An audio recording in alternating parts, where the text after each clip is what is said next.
நேயர்களுக்கு வணக்கம். இன்னைக்கு அடுப்பில்லாத சமையல்ல மசாலா மோர் எப்படி செய்யலாம்ங்கறத பார்க்கலாம். அதுக்கு என்னென்ன பொருள் தேவைன்னு ஃபர்ஸ்ட் பார்த்துடலாம். கெட்டி தயிர் 1 கப், ஓமம் 1 சிட்டிகை, பெருங்காயத்தூள் 1 சிட்டிகை, உப்பு தேவையான அளவு, வெள்ளரிக்காய் 2 துண்டு, சின்ன வெங்காயம் 2, இஞ்சி 1/4 அங்குல துண்டு, பச்சை மிளகாய் சிறிது.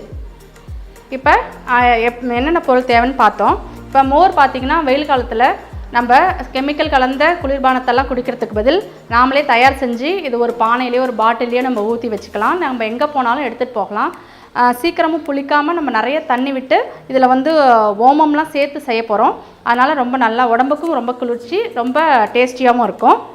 இப்போ தயிரில் இந்த ஓமம், இந்த பெருங்காயத்தூள், உப்பு, வெள்ளரிக்காய், சின்ன வெங்காயம், பச்சை மிளகாய் ரொம்ப சின்னது, அப்படி ரொம்ப சின்னது இல்லைனா ஒரு பெரிய இதாக இருந்தால் ஒரு பாதி எடுத்துக்கோங்க போதும். அப்புறம் காரம் அதிகமாகிடும்.